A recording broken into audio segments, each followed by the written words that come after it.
Welcome to Good Stories, where strategy meets heart. I'm your host, Gail Hataitham, founder of Good Creative Studio. This season, we're exploring small team, big impact, how lean, passionate teams create lasting change in their communities. In each episode, I sit down with changemakers from across Canada's nonprofit world to uncover how they achieve big results with limited resources. This podcast is here to help you share your story with more clarity, creativity, and confidence. Today, I'm joined by someone whose work ripples through Calgary in a very real way. Alice Lam is a community builder, nonprofit founder, and a full-time commercial property developer who has become one of Calgary's most active champions of volunteerism and neighborhood resilience. She's worked across sectors from senior care to consulting and marketing, eventually leading her to launch nonprofits and social ventures like Volley App, the Calgary Community Fresh, Good Neighbor Market, Good Thrift, and Ren Health Collective, to name a few. Known for turning ideas into reality, Alice brings vision, grit, and heart into everything she builds. Her mission is simple: help Calgarians feel a sense of belonging and give them the tool to live fully, healthier, and more engaged lives. We'll explore how Alice turns ideas into action, keeps projects sustainable, and empowers others to contribute in meaningful ways. So let's dive in. Hi, Alice. I'm Hi, so thanks for thrilled to having have me. you here with us today. Yeah, it's so exciting. Thank you for sharing our story. So let's start from the beginning. I'm curious, what first drew you into community service and nonprofit work? Like, was there a story or like a moment that sparked your passion? Yeah, I have always volunteered my whole life. It started out in elementary school and junior high, being a part of the social club at school, volunteering, hosting fundraisers. And so I always thought it was fun as an individual, even as a child, to know that we were able to make an impact through our own little way, even if it was just raising $50 for the Red Cross or something.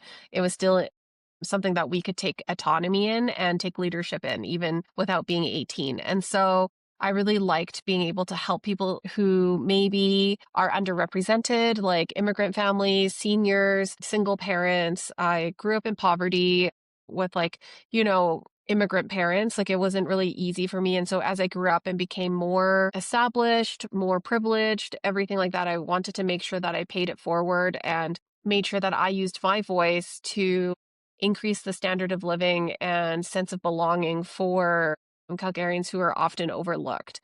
And so that's kind of how it started. I was also raised in like a faith community. Like, my parents are Christian, and they always really instilled in me like the importance of being a good neighbor, paying it forward, always doing more for others than for yourself. And just because that's the right thing to do, not because you're expecting any sort of return or a gain or opportunity, but as humans, like, we should just care for each other when we have that ability. And it is absolutely an honor and a blessing to be able to pay it forward and to give back. Not everybody can. And so I think that influenced a lot of my philosophy of like, when I grew up, it wasn't about finding the best job so that I made the most money and then had a certain lifestyle. For me, it was always about, how do I change the world? How do I change my community that I live in so that more people will one day see themselves as being active members who can make change as well. So that's kind of it. That's really cool that it started when you were so young Yeah. and it's had become the foundation of your whole life. Hmm. So you involved in like so many initiatives, so many organizations. How do you decide what to lead yourself and what to delegate to others? And how do you set them up in a way that they can run successfully with a small team and that they don't have to rely so much on you all the time? I think that in our normal kind of capitalistic or market driven communities, there's a lot of emphasis on the founder, like being the delegator, being the one to make all decisions, being the one to set the strategy and the vision. And for me, like, I know that I don't have that much time. Like, I simply have so many goals and so many things I want to do. If I did everything myself, things would never advance. And so you've just listed off so many different nonprofits and initiatives I've been able to start as kind of like the match, like the person who lights the match, like, hey, there's this idea, But then if it wasn't for the groups and the teams of people for each initiative that is willing to volunteer and participate, I we would never be able to move on to the next thing. It's always going to be, better than I could imagine it if I let people try, right? And so that's kind of why for all the initiatives, like, I might be the person talking to the media, or I might be the person, as the face of the social sometimes, just because I'm like comfortable in front of the camera. But really the behind the scenes work is made up of teams for every initiative. And if I micromanage them, we would never get anything done. So I would say the most important thing that I've been able to find is finding people who align with the same values and motivation. And as long as I trust that we share the same values and the same goal of reducing poverty among Calgarians, increasing healthcare literacy and access, making clothes cheap and food cheap and affordable for people, like as long as they care about those, that's our strategy, that's our vision. How we get there doesn't really matter to me, because it's not like we don't have shareholders, we're not profit driven, we're not making any money off of this. We're really geared on how do we make the most impact. So that's essentially it. Can you give us a little insight of like how do you find the people to lead all these initiatives? Yeah, I would say that volunteering, as much as I do, has really opened up my network. And so through every conversation that I have with people, I get to hear about what motivates them, what drives them, and what changes they want to see in our city. And then I talk to another person and they tell me, and I start kind of matchmaking.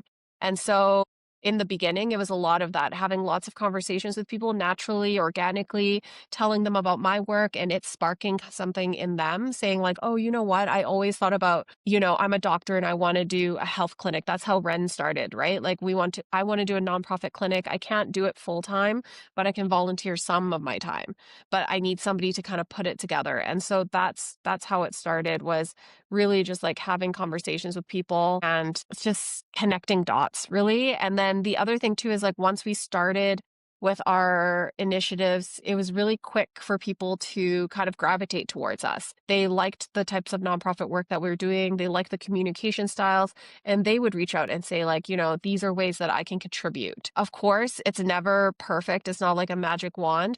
We have to learn, the values and the mindset and everything was really important for us to kind of figure out like what kind of people work best with which type of people, right? It's like a group project. You're not always going to have 100%, like it's never going to be the total right fit, but that's with us. We're volunteer based. People come and go, and that's just the nature of the sector. And so I've been lucky to have a pretty reliable assistant team over the past 4 years across the different initiatives, but we've had plenty of turnover as well. And we've even had people who said, you know what, I like what you're doing, but I want to do it a different way. So then they go and start their own version, right? And that's great. We need as many people starting as many things as possible, because poverty reduction is such a cancer on our society that, if only one organization was working on it, we would never solve it. That's really cool. So true. And like, is there like a formula to keep them self-sustained? Since you kind of set up a few of them, there must be some insights on that. Yeah, we run pretty lean. Like I would say that we are very lucky to be able to collaborate with a lot of different organizations. So when it comes to like finding space, finding people, like the most expensive part of any operation is the human resources, right? And so finding people who are committed so that there's not a ton of turnover, that's really important for sustainability.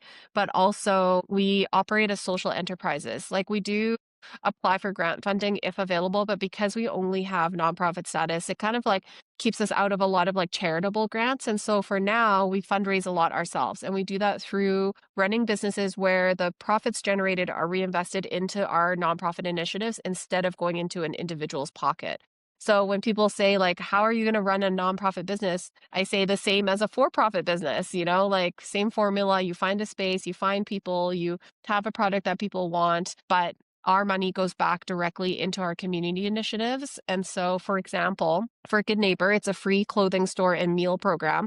People can come there 4 days a week and get food and clothing and access to healthcare supports, access to social workers. And, the way we pay for that is through our other store called Good Thrift, which is a fundraiser thrift store. So just like Value Village, just like Goodwill, we sell secondhand items that are $5, $8, $10, that kind of thing. And that money that's raised through that store helps us pay for to keep Good Neighbor going so that it's one pays for the other to exist. That's really inspiring because I know a few nonprofits, especially like smaller ones. It's really hard for them to sustain themselves. And Yeah, for I sure. think one of the problem is that like most of them just running that by one person, Yeah. and It's that's really hard just to do it on your own. Yeah. so. Like you said, just have to expand and find the right people to support you and that have the same passion toward the same causes, right? Which I Hmm. think is not easy. That's why I'm really impressed how you can do like so much, like connecting all Yeah. the people. But it wasn't overnight, like I took it very seriously, like over a decade at least, if not more, of when I moved back to Calgary, of trying to find my community, trying to build a community that I thought that I wanted to see. And so for people who think, oh, it just seems like it was overnight success, like that doesn't exist. It's built up over many, many years. And now it feels easy because we have, like, I would say, kind of economies of scale. Like if we want to do something, like we have the team, we have the people, we know what it's like Avengers, like everybody has their, superpower, and it's like we can come together and everything happens quickly. And we are also able to shift. We tried something, it didn't work. Let's do something else. We don't have to like tie ourselves to an initiative. So being experimental too, I think is really important as well. Yeah, absolutely. So like a part of sustaining all the nonprofits is keeping people engaged, right? Like keeping people involved. So what kind of communication or engagement strategies that you have found most effective to motivate volunteers and partners and community members? Yeah, I think for us, finding regular and consistent communication is better than perfect communication. We are pretty casual on our social media platforms. That's the way that we reach is Instagram is probably our biggest platform for us to reach our followers. We have about 14,000 followers there. And so we always post our stories. We're always posting to our grid just about like what we need in the moment. And I found that education is also really important as well. Like when we deal with poverty reduction, we're dealing with a lot of stigma around homelessness, around why people get into financial situations that lead them into not having a home. And we really try to focus on more a systemic and holistic lens and education about why people fall into poverty, and that to take the blame away from the individual, but looking at it as a societal issue. So we need a societal solution. I found that that has been really effective. Like people are really like, thank you for sharing this information. I never knew that this is how people lived. I never thought about how this could have impacted somebody. And most importantly, they don't think about how quickly each of us could fall into that situation. All it takes is one bad medical diagnosis or a layoff from a job. Maybe your child gets sick. Maybe you're caregiving for your parents. All of us in Canada, especially, like we are over leveraged when it comes to debt. Our housing costs are very, very high. People are one foreclosure away from bankruptcy, right? And so I always want to showcase that this isn't just a us versus them problem. This is a Canada problem. Like if we don't take care of the poorest and most vulnerable around us, we are kind of kicking ourselves in the foot. It's like we want to lose weight, but we're eating junk food every day, right? Like we're not kind of preventing it from getting worse. And so that's kind of the work that we do is I think being pretty like honest and upfront with the truth about why society is the way that it is, why people are exploited, why people are put into these situations of hardship in a casual manner has really helped for people to trust us and to want to support us. And then, of course, like I'm a volunteer, I don't make money off of this. I think that there is a bit of a purity test when it comes to nonprofits. Like if they find out, oh, there's an executive director making 100,000 a year or whatever, they become highly critical. And so we have been in a position where a lot of our team doesn't draw a salary or anything at all. It's all volunteers essentially. And so, that increases trust as well, but is that sustainable for the long term? No. Like if I was hit by a bus, who would take over this position, right? But that's why it's up to the team to figure out like how do we keep this sustainable and going. Yeah, I do really like your openness. I follow Good Neighbor and really open, very straightforward. Like you said, that's really engaging with people. It feels really authentic. So I think like some people that have seen your work, maybe they don't even realize that you have a full-time job. Like it's incredible. So your nonprofit and your volunteering it's already pretty intense and you have a full-time career. How does your full-time role intersect with or support the way that you run your nonprofit work? Yeah, I would say that when I first moved back, I had worked in pretty corporate positions before, and I just didn't find that it really spoke to my values as an individual. Like I wasn't happy going into work. I didn't think I was making the type of impact that I wanted to make. And so I actually was consulting for a while, which allowed me to have like a very flexible schedule. But then in 2017, I was offered an opportunity to work for this real estate company. And at first I was like, well, I don't really know much about it. I don't know if this is something that I want to do. But what really struck me was that this company really wanted to find somebody who was community focused. And they wanted somebody who cared about small business because that's the people that they have in their portfolio. And so for myself, I think during that time, I said to them too, like, if I'm going to work for a company again, like, I want somebody who allows me to have the flexibility to volunteer and to do my projects like when I need to, knowing that I would get my work done. You know, like I'm 37 now. I've always been a hard worker. I've always been pretty independent. And you can trust me to get the job done. And I would say that what's been really impactful is that when people, like my tenants are all small mom and pop businesses. And it's because of my volunteering work that I'm able to establish like conversations with them. Like sometimes I'll go into a restaurant owned by like an immigrant family and they'll say, "Oh, we saw you're volunteering. Like, do you have recommendations for my son to go volunteer? Or my daughter just graduated from this program. Do you have ideas of where she should go?" So it's less even, it's like rarely even about their business. It's more about like, how do I make my children better? And I love being able to make that impact for them because they see that I've been able to do it. Like I have like a blueprint or something. I think that the other thing too is because of my job, I have, there's properties all around the city. I've really been able to get like a really broad view of what Calgary really looks like. Sometimes it's very easy for us to stay in our neighborhoods, in our quadrant, in our silos, and how we live is how we expect everybody to live. But because I'm everywhere talking to people from all demographics, low income business owners all the way to the most flourishing business owners, and we all struggle, right? And so that's why it's not like a pet project to be like, oh, I want to work in poverty reduction. Like this, I really truly see as like a societal issue and that we are all, especially middle class people, are at risk of being victims of. And so I think having the job flexibility to allow me to pursue different nonprofit initiatives, but also growing a team to be quite independent means that, even if I had to take a year away or a step away from it, I would be very confident that they will continue to make the impact that we care about. And so for me, I would say that for a lot of the nonprofits, I exist in more of like an advisory role now, like problem solving.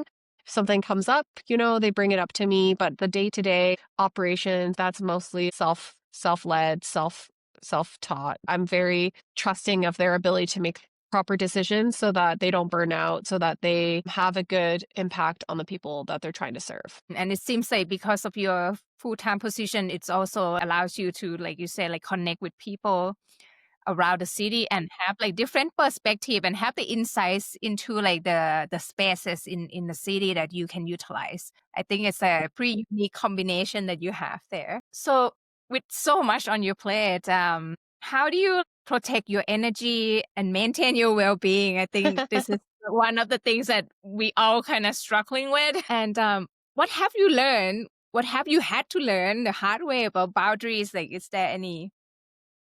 Yeah, I would say that I learned it the hard way by going through it. Like, I've definitely had years of like taking on too much and being burnt out, and then feeling guilty about being burnt out because then I'm not making the impact that I want to make and I'm letting people down. That happens all the time. I think that one thing that has greatly helped me, like, again, growing up, I didn't really have parents that could really support me in an emotional way. I grew up Chinese household where academics were important, success was really important, being financially successful was extremely important. And I found myself often at odds with these kind of societal norms. I was like, I want to care about people, I don't care about money. Right. And so I think for me, learning to be my own emotional support is really important. I think if anybody ever listening has gone to therapy, it's like really about healing your inner child and making sure that you are the first person for yourself because you can't seek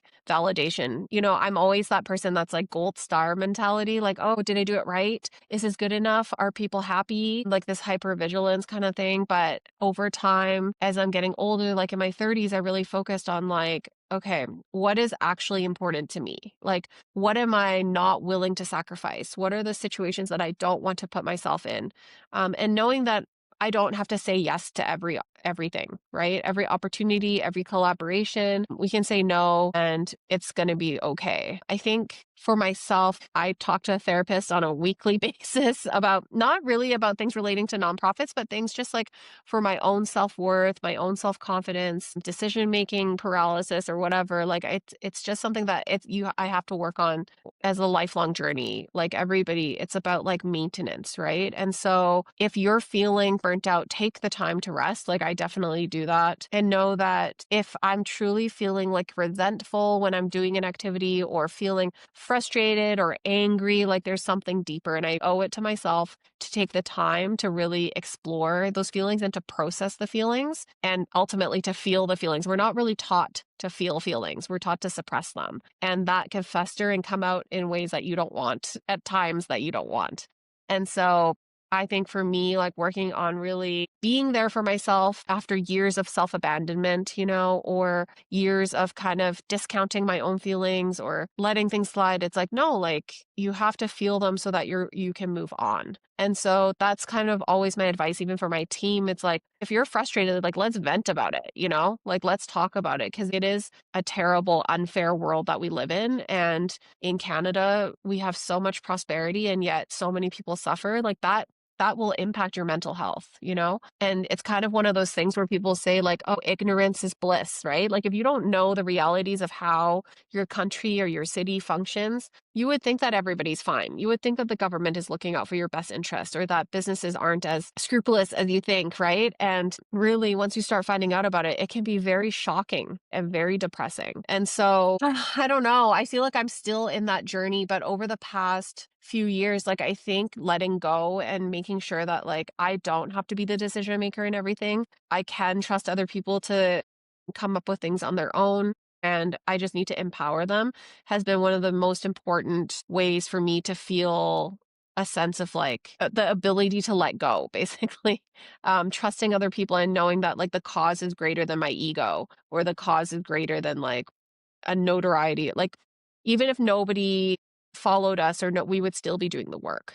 So I think that's basically it. Yeah, I think like self recognition is key to start Mhm. with, right? Like if you don't recognize that you need a pause and you keep Mhm. going, I think that's when we kind of crash. And yeah, definitely leaning into the people. And I think we all on this journey, especially I think the purpose driven people, just trying to do a million things at the same time, trying to help everyone. But like if you're not in the position to even help yourself, like you're not going to be able to help anyone around you, Mhm. Yeah. right? Yeah. And there's been sacrifices as well, like, because my time is being used for this, it's like friendships fall off to the wayside, relationships with family can often fall to the wayside. So I'm really learning balance, like learning how to take time to be with friends and family in a present manner as much as possible. And knowing that I can't get this time back. And it's just as important to focus on the causes. And that's why it's important to have teams of people with you who can also keep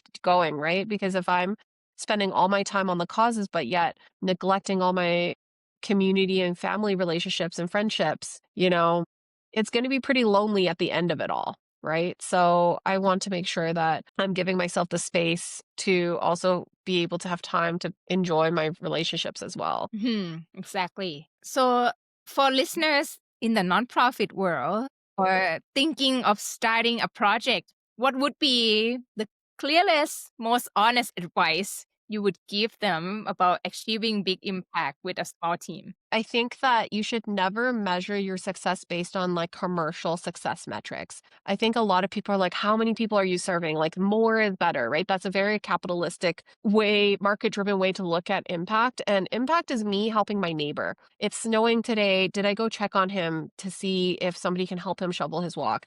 Impact is noticing that the child at your kid's school doesn't have a snack and bringing an extra snack for them. It doesn't have to be big numbers all the time. Obviously, in the charitable sector, numbers is what drives people to donate and to give grants and sponsorships and stuff because they want to see the most bang for their buck. But before you even get there, just focus on like, who am I? Really figure out who is the population that I'm trying to serve and doing it in your way and be happy with it. You know, like we've grown a lot over 4 years, but if we were going back to just helping 10 people a day, that would still be very satisfying. I would still say that that is success. It took us a while to get there because you kind of get caught up in the competition and the kind of like big picture, big impact statements of like that the charity sector often has to use in order to showcase their viability, showcase their impact and like why they should exist because we're all competing for donations, right? And that's partly why for us we try to do it in a self-sustaining manner because I don't want my brain power to go towards how can I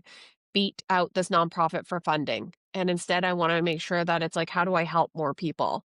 So, for the people listening, you know, like there is no shame in starting small because you want to be able to figure out if it's something that you actually want to commit to. I would say the worst thing you can do for people that are struggling is have a huge idea of the impact that you want to make, get them all together, and then figure out, oh, I actually don't like this.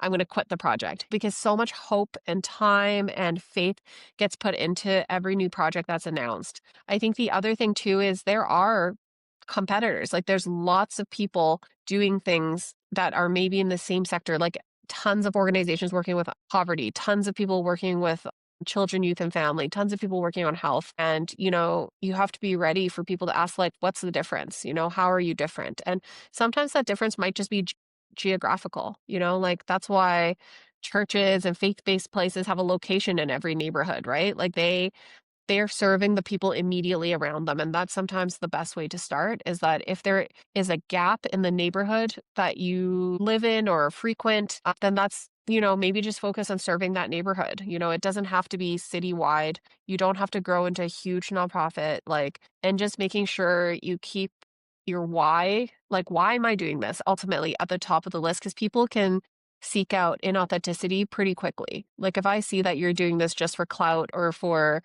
your own personal branding or whatever it is, it's like it's pretty obvious and people can smell it from a mile away. And so if you have an idea, talk to people, talk to mentors. You will have people who tell you you shouldn't do this or that's a bad idea or this already exists. And think to yourself, okay, has this person done it before? Is this person's advice somebody that I would like advice from? You know, or is it just providing me with another perspective and I'm going to keep moving on?